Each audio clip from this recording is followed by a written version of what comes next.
Anong gagawin mo, Doc, kung meron kang 1 million? I think OFW ang nag-message. So, Doc, ano bang negosyo ang pwede kong gawin sa 1 million?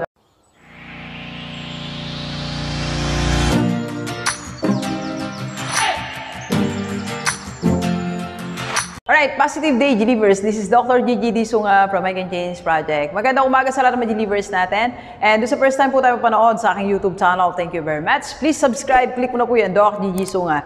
And sa lahat ng mga gustong magpa-coach kay Doc, or if you want to start, advertise, or improve your business, and if you want to join the lineup of investors ng Rockstar Holding Corporation, Rockstar Beauty, just PM me sa aking personal FB. And pala sa, if you need a speaker for webinar, so just PM me, okay? Alright, so sagot tayo ngayon ng isang tanong. Anong gagawin mo, Doc, kung meron kang 1 million? I think OFW ang nag-message. So, Doc, ano bang negosyo ang pwede kong gawin sa 1 million? Okay? So, ito medyo malaki yung puhunan natin sa 1 million. Kaya iba yung business na i-recommend ngayon ni Doc. Okay? So, meron tayong 7 businesses na pwede mo nang simulan if you have 1 million. Okay? Alright, let's go. So, doon sa mga may 1 million, mag-comment po kayo, Doc, meron akong 1 million and I want to do business. So, ito ang ating mga options, okay? So, unang-unang option natin is, pwede ka nang magkaroon ng gasoline station, alright? May mga franchise naman yan eh. Meron akong kausap na one time, bago mag-pandemic, nagpa-quote sa akin sa SM North. So, nag-franchise po sila ng gasoline station, 3 sila magkakaibigan. So, I think 1 million is not enough eh. Kasi, before, I think meron yung petrol, parang bulilit something. So, hindi na enough ang 1M. So, pwede ka siguro makipag-partner sa 2 o 3 pa. So, at least maka-raise kayo ng 2, 3, 4, I don't know. Pero at least malaki na yan, konting dagdag na lang, okay? So, gasoline station. Ang gasoline station po, ano yan, para siyang essentials na rin. Basic needs, di ba? Eh, pinatigil tayo, hindi tayo tumigil, di ba? Gala pa rin tayo ng gala. So, we need gasoline, okay? So, yun yung una.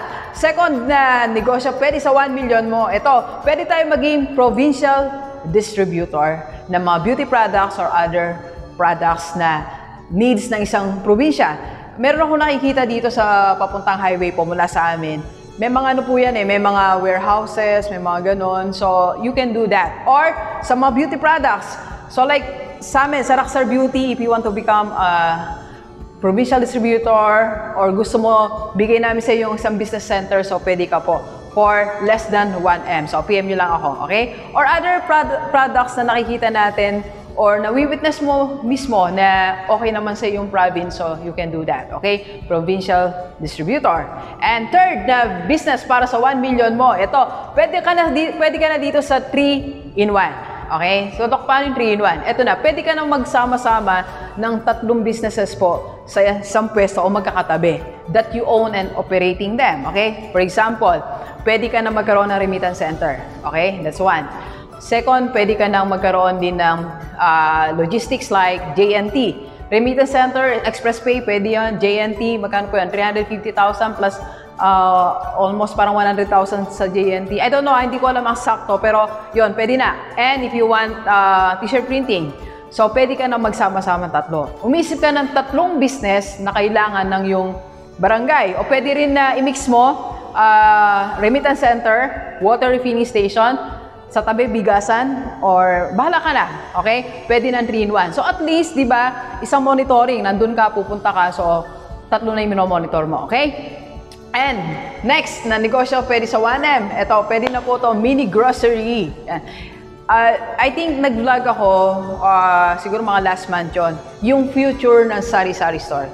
Kasi ngayon, di ba, takot pa rin tayo ma-expose masyado. So, kanino nagpupunta yung mga kapitbahay mo? Di ba sa sari-sari store pa rin? So, maybe it's high time for you to have a bigger version of that. So, pwede ka magkaroon ng mini grocery kahit sa barangay mo lang, sa bandang plaza, o sa plaza mismo, sa municipality nyo. Okay? So, I think pwede na yung 1M. Alright? So, that's one. Siguro, rent ka lang muna, wag pang magpa-construct. By the way, mga sinasabi ko po mga negosyo, hindi po dyan kasama ang construction. So, rent lang muna ang advice ni Doc. Okay? Next, na pwedeng negosyo sa 1 million mo. Ito, bumili ka na agad ng 2 van for hire. 2 o 3. Pwede na yan. Huwag mo lang i-fully paid. So, sa 100,000, sa 1M, so pwede 3, mag-down ka ng 300,000. Tapos, hulug-hulugan mo na lang. Meron po kasi ako nakausap na isang dating OFW. So ngayon, nagdadrive na po siya ng van niya. So nag-ipon siya pang down, then nakukuha niya naman yung monthly payment. Okay? So installment, punta ka sa Nissan. Hi Nissan, baka naman. So pwede yan, 3 van, for hire, for rent. Okay? So 3 agad-agad para meron kang 3 driver tapos minamanage mo na lang siya. Okay? Sabi nga natin, para kayo yumaman, kailangan i-multiply mo yung ginagawa mo. For example, another example lang kung meron kang isang tricycle, kumikita yan ng 100, di magkaroon ka ng 10 para meron kang 10 100. Ganun lang po ang principle niyan. Okay? So, kaya ng 1 million mo ang 3. Right? Next po, eto, you can create an app. So, mag-usapang IT tayo. Create an app. Di ba ngayon ang dami nating app na ginagamit sa business or as an individual sa work natin? So, kung meron kang idea na, Doc, parang pwede ito Like kanina, nag-usap kami ni Sir Harold. So, may Enzo kasi So, it's an app na soon, abangan nyo sa Inspire yan. So, syempre, mai-partner ulit tayo dyan. So, kung meron kang ganong idea na pag ginamit ng isang tao, mapapadali ang buhay niya. For example, scheduling, budgeting, investing, na pag ginamit nila yan, dinownload nila, so mas gagana ang buhay nila. Okay? So, paano ko yan gagawin, Doc? Yan. Kaya medyo mahal ang budget natin yan kasi gagawa ka ng developer dyan. Gagawa ka ng IT people na napakamahal ng pagpapagawa. Alright? So, syempre, skill nila yan So, pwede po yun. Okay? And, next, number 7 po, na number 7, na pwedeng negosyo sa 1 million mo, eto gawin mo kapatid, lumabas ka ng bahay mo, tapos sumikot ka parang dito. Pagbaba ko sa office, ang dami dito mga kainan na negosyong pinagkakaguluhan. Pumili ka pa rin ng isa. Okay? So kung nakita mo, okay pa rin naman ang milk tea, you go for milk tea. Gusto mo ng Japanese resto, go for Japanese resto, Korean. So kung ano yung pwede na nandiyan sa paligid mo, na alam mong kumikita. Simple na naman calculation yan. Magbilang ka ng mga, sa hapon doon ka magpunta. Ano ba to? Pumipila ba yung mga tao? Ano lang yan may mga bilang din po yan. So for example, meron bang 1,000 na dumadaan dyan? So kung may 1,000 na dumadaan dyan, 10% hinto. Okay? So meron kang 100. Sa 100, 10% lang bibili. So meron kang 10 clients. So it's just a computation. Tingnan mo kung saan kung maraming clients. Okay? Or pwede ka rin, you go to pharmacy. Magtayo ka ng sarili mong pharmacy. Pwede na yung 1M. Ang basic lang na kailangan mo sa pharmacy po is your pharmacist. Okay? Then, supplier naman, ang dami naman po niyan. Alright? Or if you want, pwede ka rin pong mag-franchise. Okay? So, 8 na po yan. Okay? Alright, so sino ngayon may 1 million? Doc, ito na yung naisip ko. Pwede po kayong mag-comment sa baba. Or kung meron ka pang naisip na pwedeng gawin sa 1 million, so pwede ka pong mag-comment. Okay?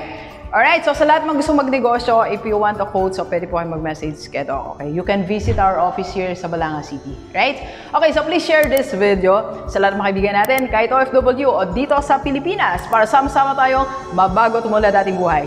Thank you very much, G-Livers. Enjoy the rest of the day and let's go.